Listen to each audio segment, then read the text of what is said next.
हम पिछली बार data wrangling को डिस्कस कर रहे थे, जिसमें हम कह रहे थे कि हमारा टास्क होता है to convert data from raw form to form जहाँ पे हम कोई एनालिसिस परफॉर्म कर सकें।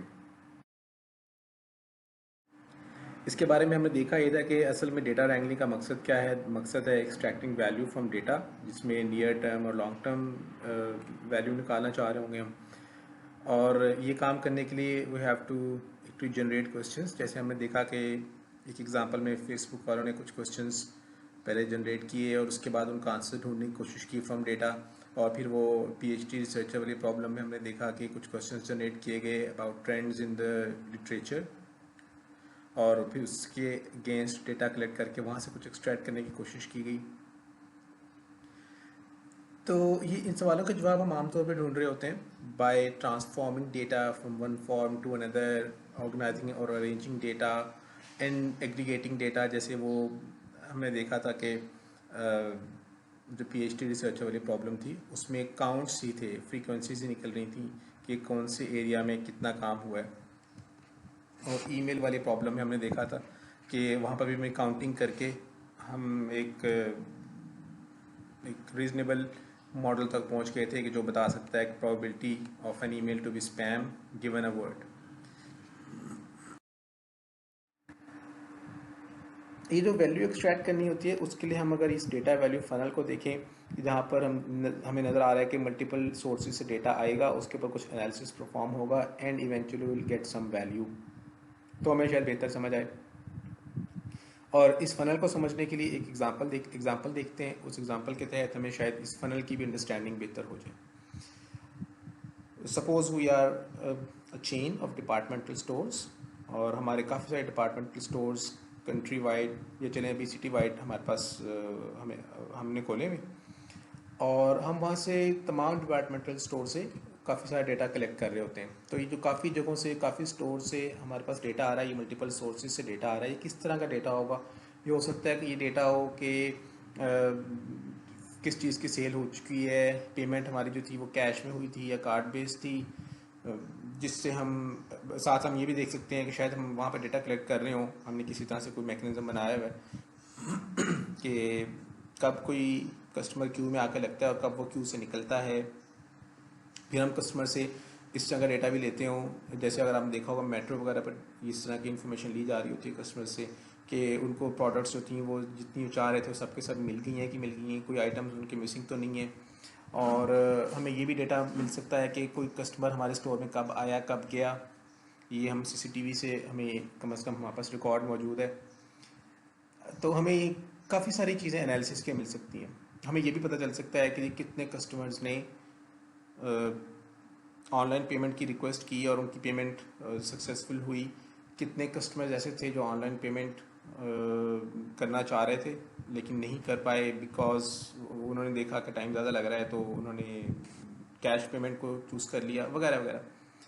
तो ये सब चीज़ें हम कलेक्ट कर रहे हैं सपोज, तो मल्टीपल स्टोर से मल्टीपल टाइप्स ऑफ इंफॉर्मेशन आ रही है, मल्टीपल मुख्तलिफ तरह की इंफॉर्मेशन आ रही है, और इसके ऊपर हम एनालिसिस करके बहुत सारे काम कर सकते हैं। हम देख सकते हैं कि ऑन एवरेज हमारे स्टोर पर जो लोग ज़्यादा वक्त लगाते हैं क्या वही ज़्यादा परचेजेस करते हैं, या हम ये भी अंदाज़ा लगा सकते हैं कि ऑन एवरेज हमारे स्टोर पर क्यू में कितना टाइम लगाना पड़ता है किसी कस्टमर को।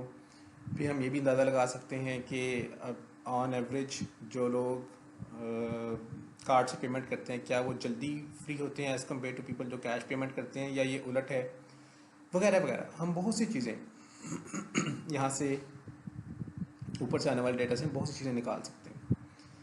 अच्छा, फिर हमें शायद ये भी पता चल रहा है कि डेटा सोर्स में हम कस्टमर्स के साथ इंटरेक्ट कर रहे हैं, तो शायद हमने रिकॉर्ड रखा हुआ है कि कौन सा कस्टमर कहाँ से आ रहा है। अगर ये इन्फॉर्मेशन मौजूद है तो हम इस तरह का एनालिसिस भी कर सकते हैं कि कस्टमर्स को कितना ट्रैवल करना पड़ता है हमारे स्टोर तक आने के लिए। यहाँ से हम अगर देखें तो मुख्तलिफ तरह की वैल्यूज़ निकाली जा सकती हैं। एक हम वैल्यू निकाल सकते हैं कि अच्छा, अगर हमारे कुछ स्टोर्स के ऊपर कार्ड के थ्रू पेमेंट करने की रिक्वेस्ट ज़्यादा हैं और उन कार्ड के थ्रू पेमेंट करने वालों को ज़्यादा इंतज़ार करना पड़ता है, तो इसका मतलब है कि हमें शायद मज़ीद कार्ड रीडर्स वहाँ पर रखने चाहिए, हमें शायद मज़ीद चेकआउट पॉइंट्स बनाने चाहिए जिन पे जो कि कार्ड रीडर एनेबल्ड हों, ताकि लोग कार्ड बेस्ड पेमेंट भी कर सकें। तो इस तरह की जो वैल्यू हमने निकाली, इट इज़ इनडायरेक्ट वैल्यू। हमने अपने लोगों को, जो हमारे कस्टमर्स थे, उनको फैसिलिटेट करने की कोशिश की। और हमें डायरेक्ट इस तरह की रिकमेंडेशंस नहीं आ रही कि हमें मज़ीद अपनी ट्रांसपोर्टेशन कॉस्ट कैसे रिड्यूस करनी है। इसके बजाय हम अपने कस्टमर्स को फैसिलिटेट करना चाह रहे हैं by adding some more checkout point for example and some card readers. बिल्कुल ऐसे ही हम यहाँ से डायरेक्ट वैल्यू भी निकाल सकते हैं।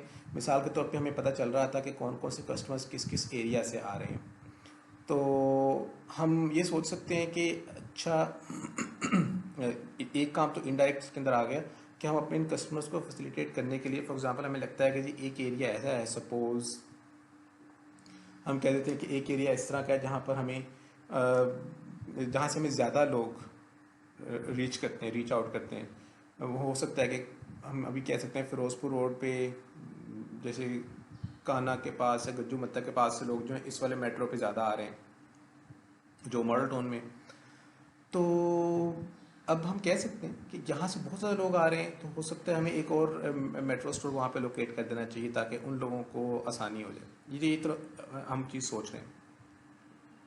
लेकिन फिर हमें एक और चीज़ सोचनी पड़ेगी, वो ये सोचनी पड़ेगी कि जी हमारी ट्रांसपोर्टेशन कॉस्ट कैसी रहेगी, हमारे वेयर हाउस कहाँ पर हैं, और वहाँ से हमारे वेयर हाउस से किस जगह पर किस किस स्टोर पर हम अपने गुड्स ट्रांसपोर्ट करते हैं, और पर वेयर हाउस में कहाँ पे लोकेट करना चाहिए कि हमारी स्टोर, नया स्टोर कहाँ पर लोकेट करना चाहिए कि हमारा डिस्टेंस फ्रॉम वेयर हाउस को बहुत ज़्यादा ना हो, और हमारी जो ट्रांसपोर्टेशन कॉस्ट है वो अभी भी कम ही रहे। या अगर हम नया स्टोर के खोलने का सोच ही लिए, तो हम ये देखेंगे हम वेयर हाउस कहाँ पे लोकेट करें अब, कि वो इन तीनों जगहों से या इन चारों जगहों से जो भी हमने अभी सोची हुई है या हम बनाने जा रहे हैं, उनसे करीब तरीन रहे, उन सब से उसका डिस्टेंस कम से कम रहे। अब ये चीज़ अभी हम यहाँ से वैल्यू निकालने की कोशिश कर रहे हैं इस डेटा से। अब ये जो हमें रिकमेंडेशन मिल रही होगी, अगर हमने इस तमाम डेटा से, जो विचेस डेटा सोर्सेज से आ रहा था, उस पर एक्सप्लोरेटरी एनालिसिस परफॉर्म किए जा रहे थे, उससे अगर हमें ये रिकमेंडेशन मिले कि now you should open a new store in a particular area, ये जो ऑटोमेटिकली रिकमेंडेशन मिल रही है, ये डायरेक्ट वैल्यू है। और इस डायरेक्ट वैल्यू में हम कह रहे हैं कि हमारी सेल्स के हिसाब से या हमारी नीड के हिसाब से कि हमें यहाँ पे ज़्यादा फ़ायदा होगा, वो हमें पता चल रहा है। या हमने नया स्टोर खोला, now we should move our warehouse to a new location, this is again another recommendation कि हमारी ट्रांसपोर्टेशन कॉस्ट कम हो जाएगी अगर हम वेयर हाउस को नई जगह पर मूव कर देंगे। तो ये भी एक ऑटोमेटिक किस्म की रिकमेंडेशन जो आ रही है, ये भी हमारी डायरेक्ट वैल्यू इन्हेंस कर रही है। तो हमारी वैल्यू डायरेक्ट या इनडायरेक्ट दोनों तरह की हो सकती है। तो डेटा सोर्सेज से जो डेटा आ रहा है उसके ऊपर मुख्तलिफ एनालिसिस परफॉर्म करनी है, फिर वहाँ से वैल्यू निकालनी है, it can be longer process. तो इसको हम आमतौर पे डेटा रैंगलिंग के थ्रू ज़रा क्विक कर सकते हैं। जितना क्विकली हम डेटा रैंगल करेंगे, उतना हम ये सारे के सारे काम आसान करते हुए अपनी डायरेक्ट और इनडायरेक्ट वैल्यू निकाल सकते हैं। ये जो डेटा रैंगलिंग है, उसमें आमतौर पे हाई लेवल पर देखें तो 3 तरह के टास्क परफॉर्म हो रहे होते हैं। डेटा ट्रांसफॉर्मेशन का टास्क, डेटा ट्रांसफॉर्मेशन के टास्क में जो इस मिसाल से नज़र आ रहा है कि यहाँ पर क्या हो रहा है, we have actually added couple of columns है। एक कॉलम में हमने सिर्फ ये किया है कि टाइम 1 टाइम 2 का डिफरेंस लेके रख लिया, शायद ये किसी काम आए। और दूसरे कॉलम हमने क्या किया है, टाइम को जो टाइम 1 था 62, उसको एक नए फॉर्मेट में लिख लिया है सिर्फ, यानी इसको हम कहते हैं म्यूटेशन कर दी हमने, जैसे ना म्यूटेटिंग द कॉलम्स, ये वाला काम है। तो adding new columns, combining existing columns और स्प्लिटिंग एग्जिस्टिंग कॉलम्स, इस तरह की चीज़ हमारी ट्रांसफॉर्म करने में आती है, ट्रांसफॉर्मेशन कहलाती है। हम जब ग्रेड कर रहे होते हैं फैकल्टी मेंबर्स, तो मैं तो उसमें से एक काम, कभी कभी अगर मैं एक्सेल पर ग्रेड कर रहा हूँ, तो मैं जो काम करता हूँ ये करता हूँ कि स्टूडेंट्स को मैंने जो उनके ऑब्टेन मार्क्स हैं उस पर सॉर्ट कर लिया, और सॉर्ट करने के बाद मैं भी एक चेंज का कॉलम इस्तेमाल कर रहा हूँ। वहाँ पर मैं क्या करता हूँ, मैं देखता हूँ कि अच्छा जो फॉर एग्जांपल स्टूडेंट्स जो हैं वो रोल नंबर 1 2 3 4 5 6 7 8 में आ रहे हैं in the order of their marks, सबसे ऊपर जो स्टूडेंट उसके हाईएस्ट मार्क्स हैं। मैं एक एक और कॉलम राइट साइड पे ऐड करूँगा और उसमें मैं डिफरेंस लूँगा इन दोनों स्टूडेंट्स के मार्क्स का। इस डिफरेंस से मुझे पता चलेगा कि ये स्टूडेंट ऊपर वाले स्टूडेंट से कितना दूर है, और जहाँ पर ये डिफरेंस बहुत ज़्यादा होता है वहाँ पर मुझे कट ऑफ मिल जाता है कि अच्छा यहाँ पर मुझे एक ग्रेड चेंज करना है। फॉर एग्जांपल हो सकता है टॉप के जो 3 स्टूडेंट्स हैं वो उनका डिफरेंस बहुत कम था, 0.05 था, 0.5 था, 0.7 था, उसके बाद 3 नंबर का डिफरेंस आ गया स्टूडेंट नंबर 3 और स्टूडेंट नंबर 4 के बीच में। तो मैं कहूँगा कि अच्छा पहले 3 के तक तो एक ग्रेड रहेगा और उस ग्रेड के बाद एक ग्रेड चेंज होना चाहिए इससे अगले स्टूडेंट पे अगर ये डिफरेंस पड़ा है। और फिर ऐसे ही चलते चलते मुझे इस चेंज के कॉलम की वजह से, जो कि 2 रोज़ के बीच की चेंज होगी, उसकी वजह से मैं इवेंचुअली काफ़ी सारे कट ऑफ पॉइंट्स मिल जाते हैं। This is again one type of transformation that I apply. और इसी ट्रांसफॉर्मेशन से पहले मैंने ऑर्गेनाइजेशन वाला काम भी किया, डेटा ऑर्गेनाइज करना, converting rows to columns. For example यहाँ पर जैसे हम देखें तो हमने ये टाइम 2 वाले जो कॉलम्स थे वो हमने उठा के उसको हमने कहा कि ये इधर आ गए 60, 45, 50, और यहाँ पर हमने अरेंजमेंट की हुई है with respect to ID and time. ID 1 2 3 पहले आ रहा है, उसमें टाइम 1 पहले आएगा, फिर 1 2 3 आईडी के साथ टाइम 2 बाद में आ रहा है। इस तरह की अरेंजमेंट की हमने, ऑर्गेनाइजेशन की है, तो ये भी हम डेटा रैंगलिंग का स्टेप परफॉर्म कर रहे हैं। तो मेरे केस में जो मैंने स्टूडेंट्स को अरेंज किया हुआ था in ascending order, example descending order with respect two marks, तो वो मैंने ऑर्गेनाइज वाला स्टेप किया हुआ था, जो ऑर्गेनाइज वाली एक्टिविटी की हुई थी। तो ऑर्गेनाइज के अंदर हम क्या करते हैं, we usually move data between columns and rows, we can merge several data frames, और we can sort data by certain column और सेट ऑफ कॉलम्स। तो ये हमारा ऑर्गेनाइज की कैटेगरी में आता है। तीसरी जो हाई लेवल एक्टिविटी हम परफॉर्म कर रहे होते हैं वो एग्रीगेट की एक्टिविटी होती है। एग्रीगेट में हम एग्रीगेट करते हैं अकॉर्डिंग टू डिफरेंट वेरिएबल्स या समराइज करते हैं अक्रॉस डिफरेंट ग्रुप्स।